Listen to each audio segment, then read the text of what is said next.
Hello, मी साक्षी तुमचे सगळ्यांचे आपल्या रुचाच कॉर्नर ऑफिशियल या मराठी रेसिपी चॅनलमध्ये स्वागत आहे। तर आज आपण मस्त झटपट आणि कमी वेळात बनणारी अशी मस्त अशी तिळगुळाची वडी कशी बनवायची आहे ते पाहणार आहोत। रेसिपी नेहमीप्रमाणेच एकदम साधी सोपी अशी आहे, अगदी करायला अजिबातच कठीण नाहीये। त्यामुळे व्हिडिओ स्किप न करता शेवटपर्यंत नक्की बघा, व्हिडिओ जास्तीत जास्त शेअर करा आणि चला आपण आता रेसिपीला सुरुवात करूया। तर ही रेसिपी एकदम सोपी आहे। तर त्यासाठी काय करायचं आहे, आता बघा इथे मी 1 वाटी तीळ घेतलेले आहेत। ज्या वाटीने आपण तीळ घ्यायचे आहेत त्याच वाटीने शेंगदाणे आणि गूळ सुद्धा मोजून घ्यायचा आहे। म्हणजेच मी आता इथे 1 वाटी तीळ घेतलेला आहे, त्याच वाटीने शेंगदाणे सुद्धा 1 वाटी घेतलेले आहेत आणि त्याच वाटीने आपल्याला दुप्पट गूळ घ्यायचा आहे। म्हणजेच 1 वाटी तिळाला 2 वाट्या गूळ घेतलेला आहे।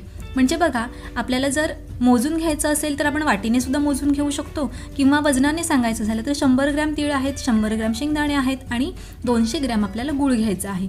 गूळ थोडासा कमी झाला तरी सुद्धा चालू शकतो, पण शक्यतो 200 ग्रॅम गूळच आपल्याला घ्यायचा आहे। तर आता हे मी तीळ आहेत ते लो फ्लेमवरतीच थोडे भाजून घेते। अगदी लालबुंद भाजायचे नाही आहेत, याचा कलर अजिबातच आपल्याला बदलू द्यायचा नाही आहे। तर थोडेसे गुलाबी कलरवरती आपल्याला हे तीळ आपण भाजून घ्यायचे आहेत। तर आता हे तीळ छान असे भाजून झालेले आहेत। तर आता हे मी काढून घेते एका बाउलमध्ये। तर हे बघा, मी अजिबातच या तिळांचा रंग बदलू दिलेला नाही आहे। आता सेम कढईमध्ये आपल्याला शेंगदाणे सुद्धा भाजून घ्यायचे आहेत। तर शेंगदाणे लो फ्लेमवरतीच भाजायचे आहेत। तर हे शेंगदाणे आहेत ना, मी गरम केलेले आहेत, म्हणजे उन्हामध्ये तापवलेले आहेत, त्यामुळे मला जास्त वेळ लागलेला नाही आहे भाजायला। तर तुम्ही मात्र अगदी साल व्यवस्थित निघेल इतपत भाजून घ्यायचे आहेत हे शेंगदाणे।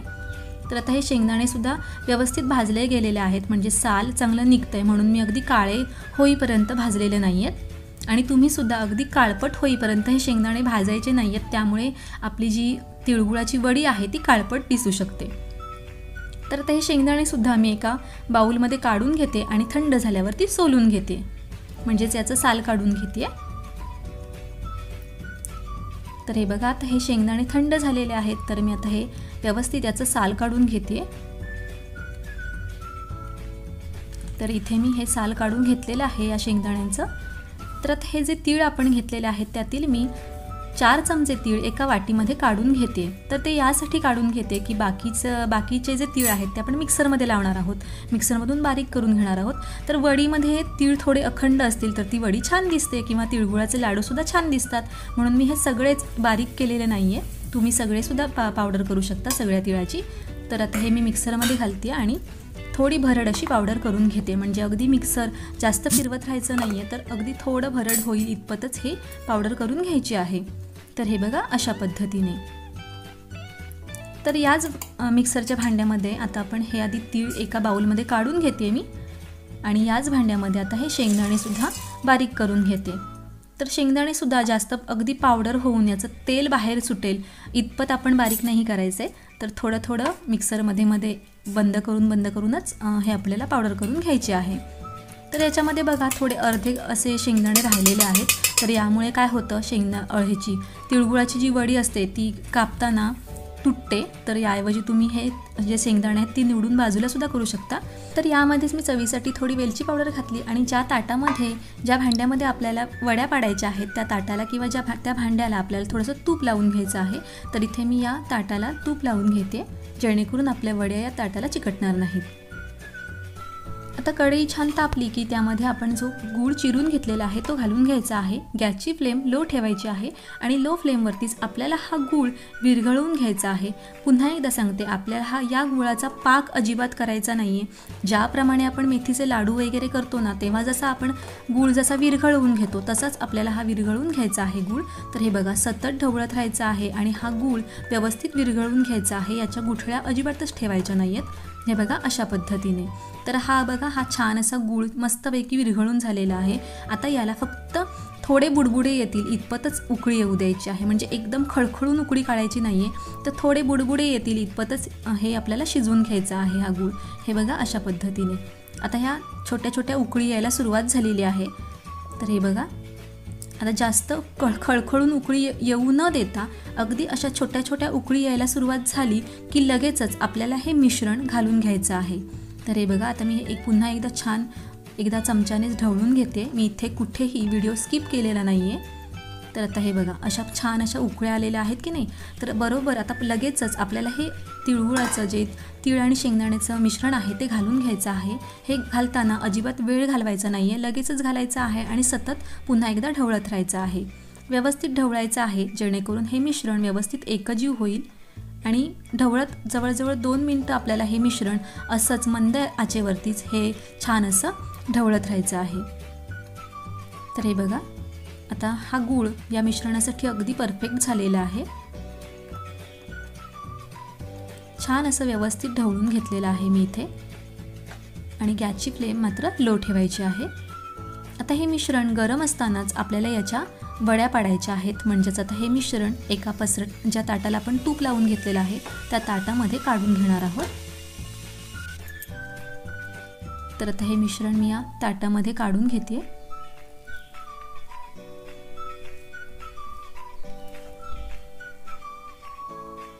आणि व्यवस्थित हे मिश्रण गरम असतानाच पसरवून घ्यायचं आहे. कारण थोडा वेळ जरी हे थोडंसं जरी थंड झालं तरी हे व्यवस्थित पसरत नाही किंवा व्यवस्थित एकसारखं होत नाही. तर आता मी इथे वाटी घेतलेली आहे आणि वाटीने तुम्ही बघू शकता हे मिश्रण छान असं एक लाईनीत म्हणजे अगदी सपाट ह्याच्यामध्ये मस्त अशा या वड्या पाडल्या जातील. असं व्यवस्थित पटापट पटापट स्प्रेड होतं या ताटलीवरती. तर अशी तुम्ही पण शक्यतो अशी छान अशी वाटीच घ्या किंवा एखादा चमचासुद्धा घेतला तरी सुद्धा चालेल.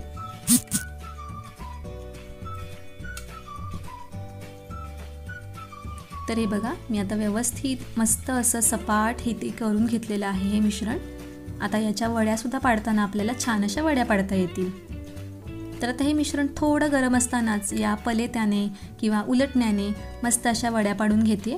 तुम्ही याऐवजी सुरीसुद्धा घेऊ शकता किंवा पिझ्झा कटर असतो त्याने सुद्धा या वड्या पाडू शकता.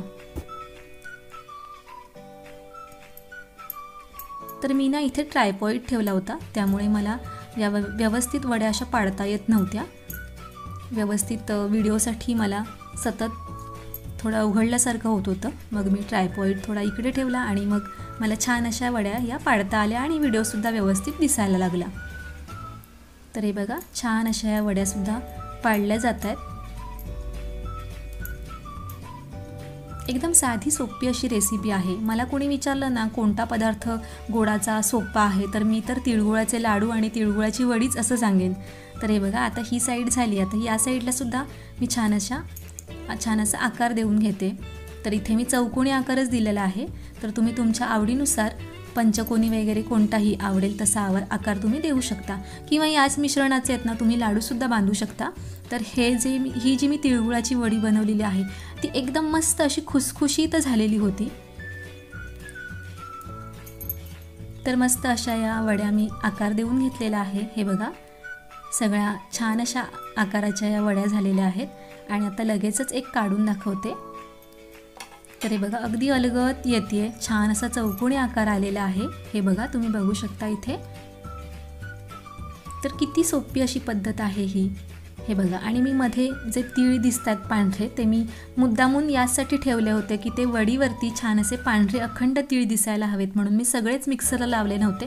तर तुम्हीसुद्धा ही अशीच पद्धत वापरून अशाच तिळगुळाच्या वड्या बनवून बघा. कशा बनतायत हे मला कमेंटमध्ये सांगा आणि काही अडलं तरी मला तुम्ही विचारू शकता. मी तुमच्या कमेंटला रिप्लाय देण्याचा नक्की प्रयत्न करेन.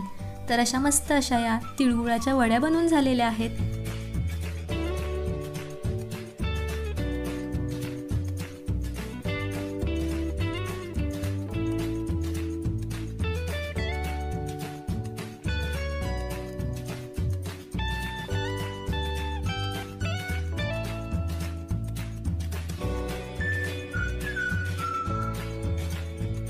तर इथे मी तुम्हाला यातील एक वडी मोडून दाखवते.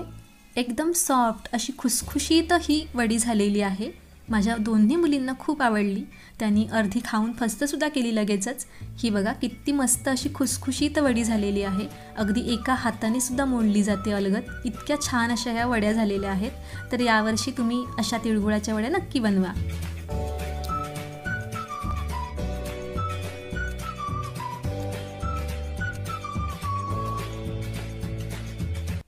तर या सगळ्या तिळगुळाच्या वड्या बनवून तयार झालेल्या आहेत आणि या मिश्रणामध्ये बरोबर पाव किलोच्या तिळगुळाच्या वड्या बनवून झालेल्या आहेत. तर तुम्हाला हा व्हिडिओ कसा वाटला ते कमेंटमध्ये नक्की सांगा. व्हिडिओ आवडला तर व्हिडिओला लाईक करा आणि चॅनलला सबस्क्राईब करा. तर आता ही बघा मी तिळगुळाची वडी बनवलेली आहे. तर ही घ्या, तिळगुळ घ्या आणि गोड गोड कमेंट्स करा. चला तर मग पुन्हा लवकरच भेटूया. तोपर्यंत नमस्कार.